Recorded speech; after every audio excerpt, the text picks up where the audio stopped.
জুলাই গণঅভ্যুত্থানের পর থেকেই দিল্লিতে অবস্থান করছেন বাংলাদেশের সাবেক সরকার প্রধান শেখ হাসিনা। ডক্টর মোহাম্মদ ইউনূসের নেতৃত্বাধীন অন্তর্বর্তী সরকার শপথের পরপরই অগ্রাধিকার দেয়া হয় শেখ হাসিনার প্রত্যর্পণে। তবে অভ্যুত্থানের 7 মাস যেতে না যেতেই স্থগিত হয়েছে সেই প্রক্রিয়া।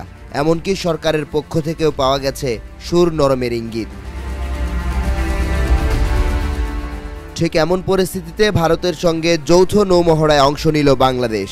ইন্ডিয়ান ডিফেন্স রিসার্চ উইং এর প্রতিবেদনে উঠে এসেছে এই তথ্য। প্রতিবেদনে উল্লেখ করা হয়, চলতি সপ্তাহে বঙ্গোপসাগরে সপ্তাহব্যাপী মহড়ায় অংশ নিয়েছে 2 দেশের নৌসেনারা। বঙ্গোসাগর 2025-এ বাংলাদেশের প্রতিনিধিত্ব করে বিএনএস আবু ওবায়দা। অন্যদিকে ভারতের পক্ষ থেকে ছিল আইএনএস রণবীর।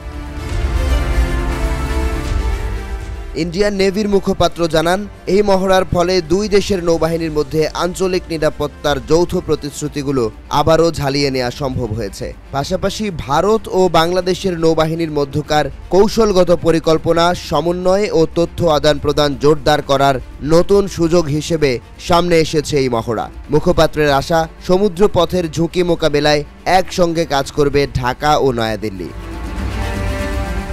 বঙ্গোসাগর 2025-এ surface firing, tactical manoeuvre, underway replenishment, VBSS ও কমিউনিকেশন ড্রিলের মতো যৌথ অপারেশন অন্তর্ভুক্ত ছিল। এছাড়াও অপারেশন টিম ও জুনিয়র অফিসারদের জন্য ছিল কুইজের ব্যবস্থা।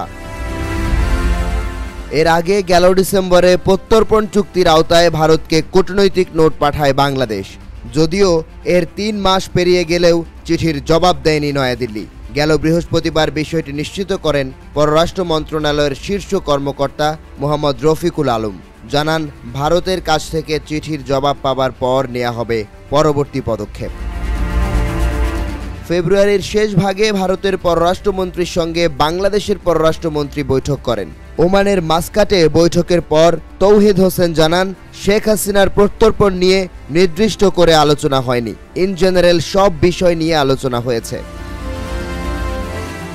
এক প্রশ্নের জবাবে পররাষ্ট্রমন্ত্রী বলেন, ইস্যুটি সরিয়ে রাখার বিষয় না। আদালত শেখ হাসিনার গ্রেপ্তারি পরোয়ানা জারি করেছেন।